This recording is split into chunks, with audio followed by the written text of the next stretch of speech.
I came home early and overheard my girlfriend bragging about cheating on me, so I left without a word. Now she's desperately trying to find me, but I've blocked her everywhere. I never thought I'd be writing one of these posts, but here I am, sitting in a small, unfamiliar apartment, surrounded by boxes of my life's possessions, trying to make sense of how everything fell apart so quickly. It's been 3 weeks since my world turned upside down, and I'm still struggling to process everything that's happened. I guess I should start from the beginning, though it feels like a lifetime ago now. My girlfriend, let's call her Sarah, and I had been together for 3 years. We met during our senior year of college at a mutual friend's birthday party. I remember it like it was yesterday. She was wearing a blue dress that made her eyes sparkle, and when she laughed at one of my terrible jokes, I knew I was a goner. We hit it off immediately, talking until the sun came up about everything from our favorite books to our dreams for the future. After that night, we were inseparable. Fast forward to 6 months ago, when we decided to take the plunge and move in together. It felt like the natural next step in our relationship. We found a cozy 2-bedroom apartment in a nice part of town, close to both our workplaces. I can still remember the excitement of furniture shopping, bickering good-naturedly over color schemes, and finally falling asleep together in our new home for the first time. I thought everything was perfect. I was even starting to think about proposing. I had been setting aside a little money each month for a ring, dreaming of our future together. Sarah had always been ambitious, which was one of the things I loved most about her. She worked for a marketing firm and was always looking for ways to climb the corporate ladder. When she told me about a big conference in Chicago that her company wanted her to attend, I was thrilled for her. It seemed like a great opportunity to network and maybe even score a promotion.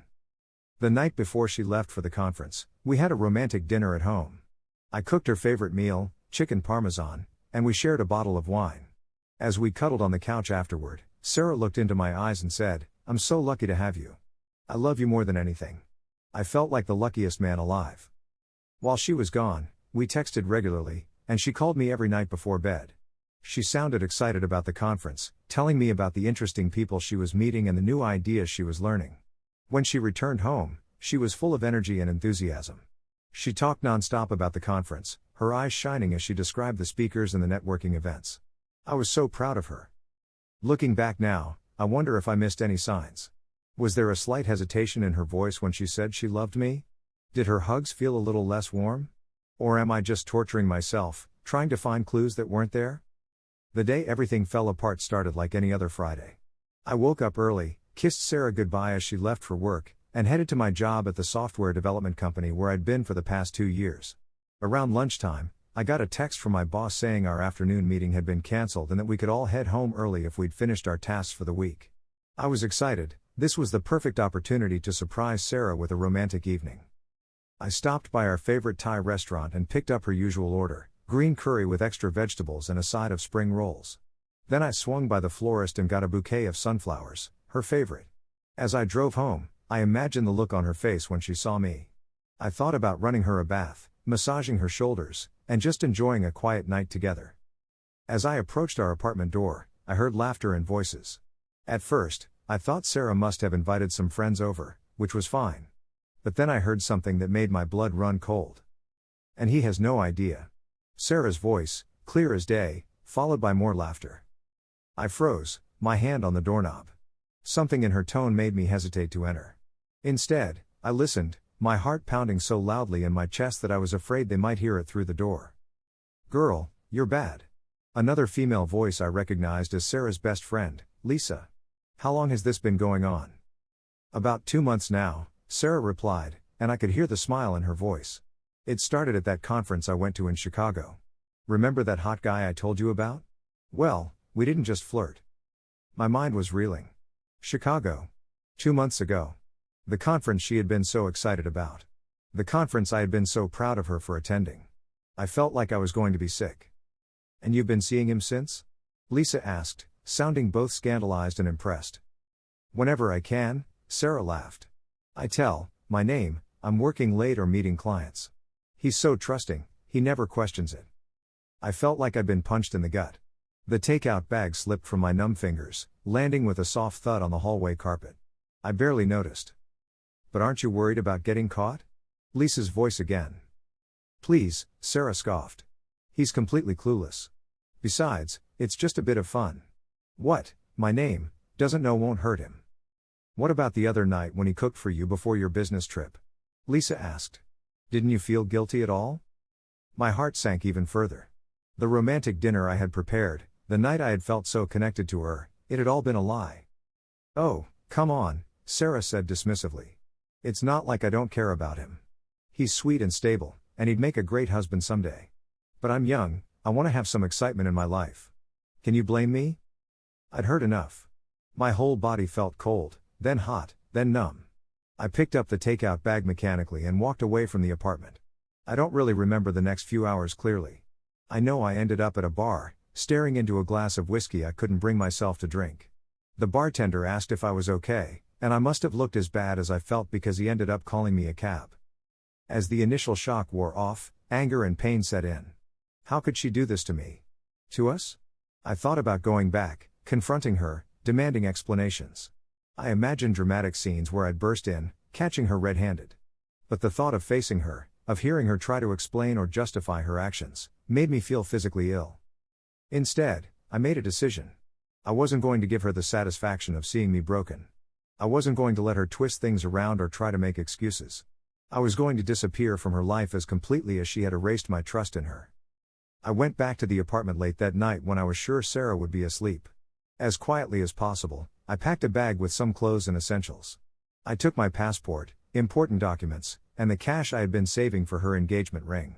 The irony of that didn't escape me, and I had to stifle a bitter laugh. I left my key on the kitchen counter, next to the wilted sunflowers I had bought just hours ago, and walked out. The next morning, I called my boss from a coffee shop and explained that I had a family emergency and needed to take some time off. He was understanding and gave me 2 weeks. Then I booked a hotel room and started making calls. I called my bank and opened a new account, transferring my share of our joint savings. I called our landlord and explained that I would be moving out, asking him to keep it confidential for now. I called a storage company and arranged for them to pick up my things from the apartment when Sarah was at work. Finally, I blocked Sarah's number, her email, and all her social media accounts.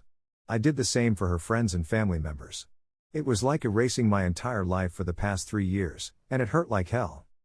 For the first couple of days, I just holed up in my hotel room, alternating between numbness and bouts of anger and grief.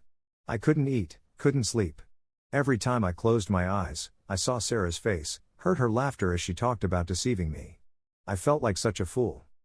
On the third day, my phone exploded with notifications from numbers I didn't recognize.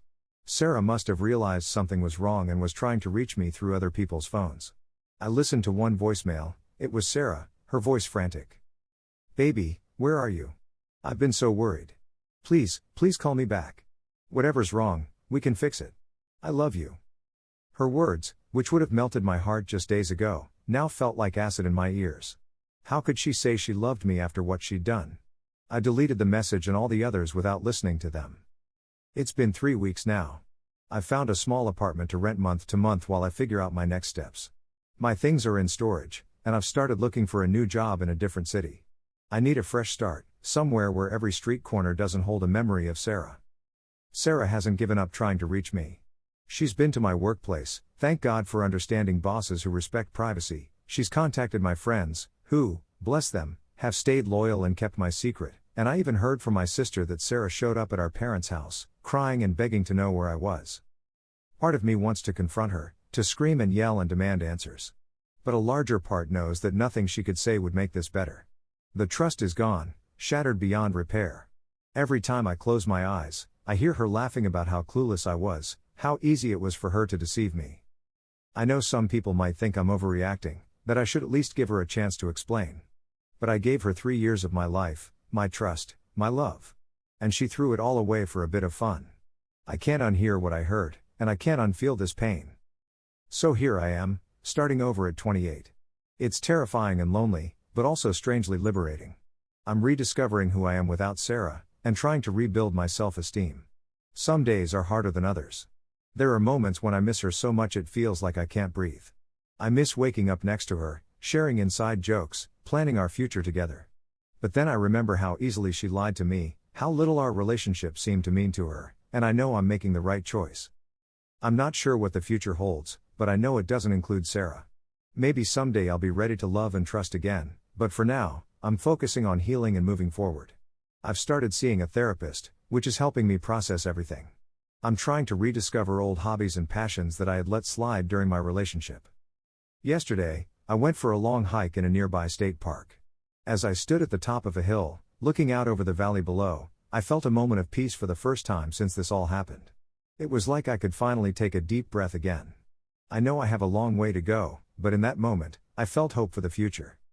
If you've read this far, thank you for listening to my story. If you've been through something similar, I'd appreciate any advice on how to move on. And if you're in a happy relationship, please, cherish it. Trust is so precious and so fragile. Once it's broken, it's nearly impossible to piece back together. Edit. Wow, I didn't expect this post to blow up like it did. Thank you all for your support and advice. I'll try to respond to some comments and questions here. 1. Many of you have asked if I'm absolutely sure she was talking about cheating and not, say, planning a surprise party. Trust me, I wish that were the case. But there's no mistaking what I heard. She explicitly talked about hooking up with a guy from her conference and continuing to see him behind my back. 2. To those suggesting I should have confronted her immediately, I get where you're coming from, but in that moment, I was in shock. I couldn't face her without breaking down or doing something I might regret. Walking away gave me time to process and make decisions with a clearer head. 3. Yes, I know ghosting is usually not the mature way to handle things. But this isn't a normal breakup. She betrayed my trust in the worst way possible and then laughed about it with her friend. I don't owe her an explanation or closure. 4. Some have asked about our lease and shared belongings.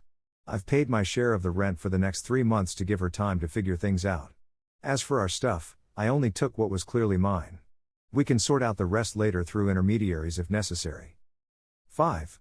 To those worrying about my mental health, thank you for your concern. Yes, I'm hurting, but I'm also taking care of myself. I've started seeing a therapist to help process everything. 6.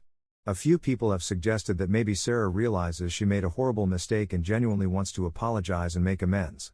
While that's possible, it doesn't change anything for me. The trust is gone, and without trust, we have nothing. 7. To those sharing their own stories of infidelity and healing, thank you.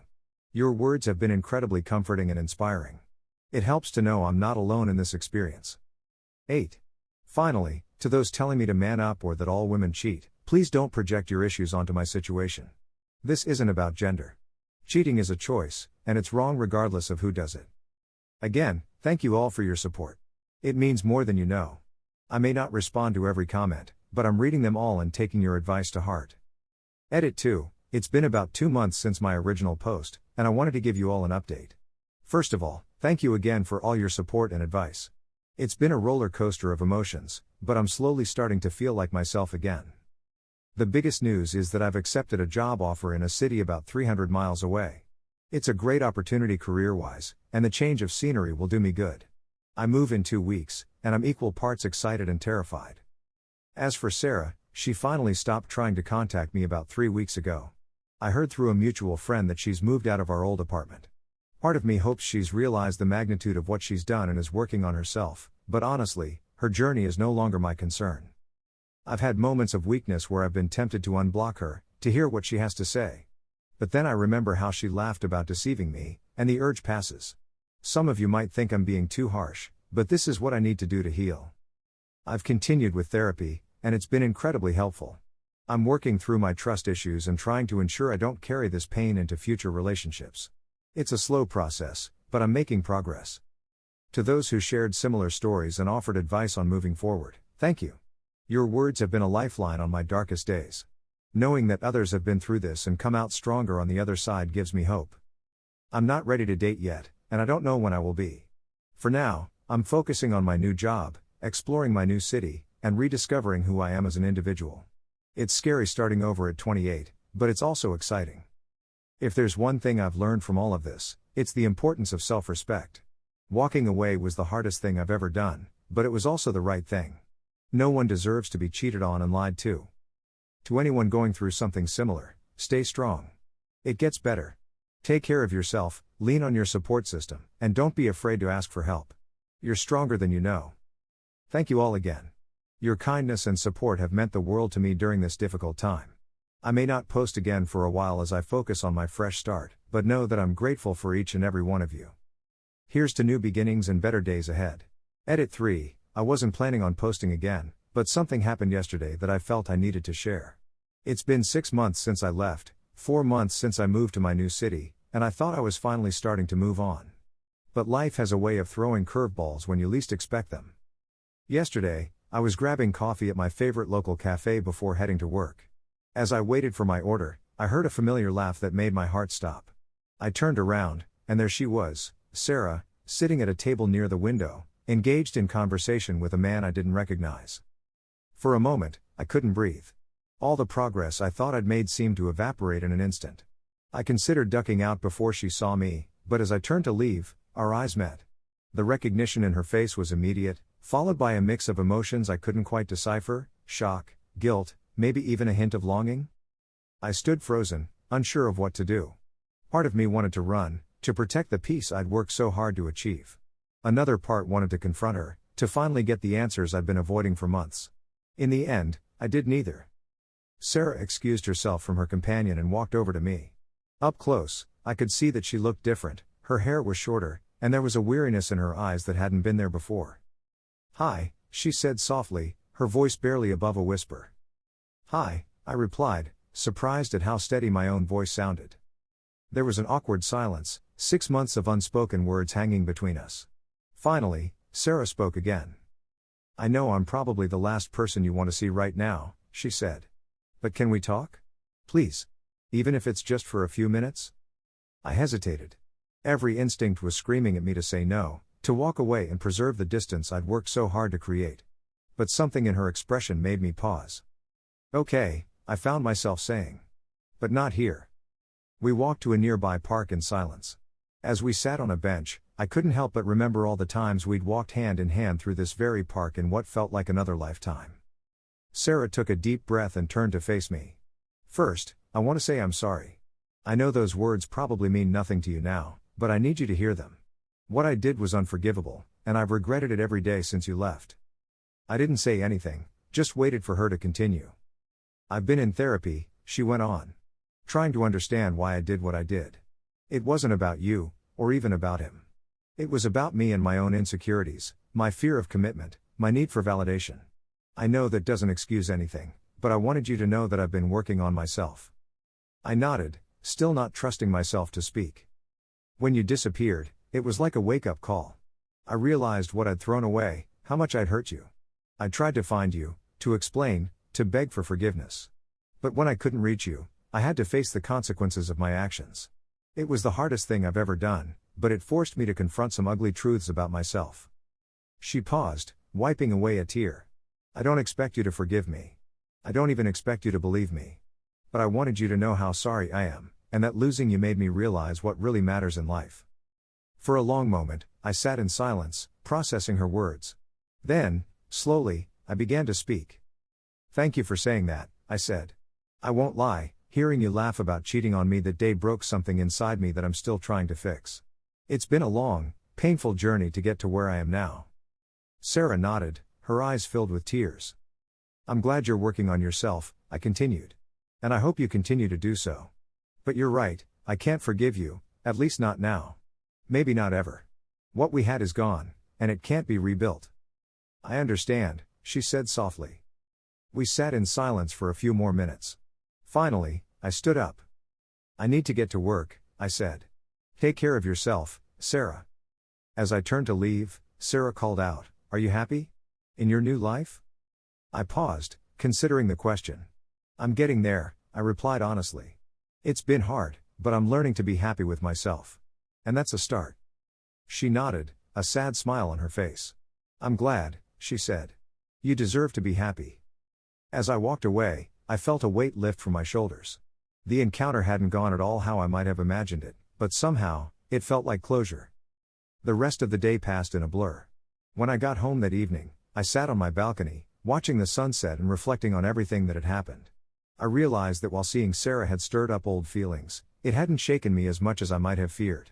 The pain was still there, but it felt duller, more distant. I thought about how far I've come in the past 6 months. I have a job I enjoy, I'm making new friends, and I'm rediscovering parts of myself that I'd lost along the way. I'm not ready to date yet, but for the first time, I can imagine a future where I might be. To those of you who are just starting this journey, who are in the depths of pain and betrayal, I want you to know that it does get better. It's not a linear process, there will be good days and bad days, steps forward and steps back. But if you stay true to yourself, if you do the work to heal and grow, you can come out stronger on the other side. I'm not the same person I was 6 months ago, and that's okay. I'm learning to like the person I'm becoming, someone who values themselves, who knows their worth, who won't settle for less than they deserve. Thank you all again for your support throughout this journey. Your kind words and shared experiences have been a source of strength and comfort. I don't know what the future holds, but I'm facing it with hope and determination.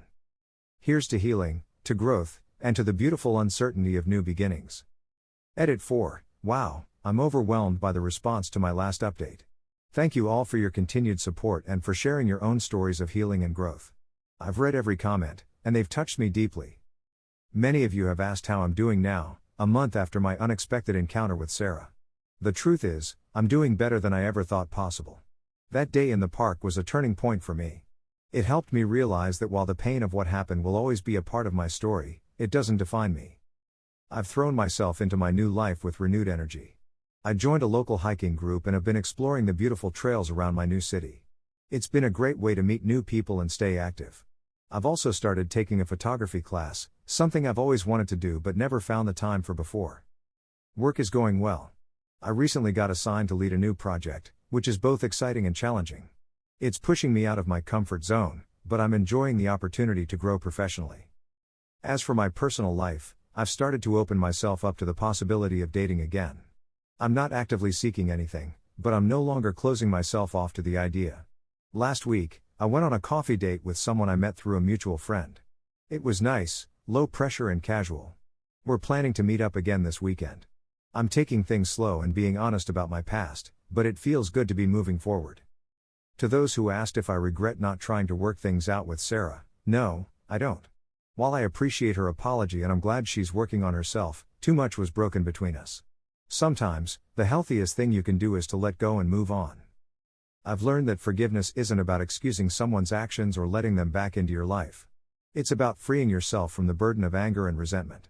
I'm not there yet with Sarah, but I'm working on it, for my own peace of mind, not for her. To the person who asked how I dealt with trust issues in potential new relationships, it's a process. I'm being upfront about my past experiences and my concerns. I'm also reminding myself that not everyone is the same, and it's unfair to punish new people for the mistakes of others. My therapist has been incredibly helpful in working through these feelings. Lastly, to those of you who are still in the early stages of healing from betrayal, keep going. It gets better, I promise. There will be days when the pain feels overwhelming, when you question everything. But there will also be days of joy, of rediscovery, of new beginnings. Hold on to those days. They become more frequent as time goes on. Remember, healing isn't about forgetting what happened or pretending it didn't hurt. It's about learning to carry that experience with you in a way that doesn't weigh you down. It's about growing from it, using it to become stronger, wiser, and more compassionate, towards others and towards yourself. Thank you all again for being a part of this journey with me. Your support has meant more than you know. While this might be my last update for a while, know that I carry your kindness and encouragement with me every day. Here's to the future, uncertain, exciting, and full of possibility. We've got this.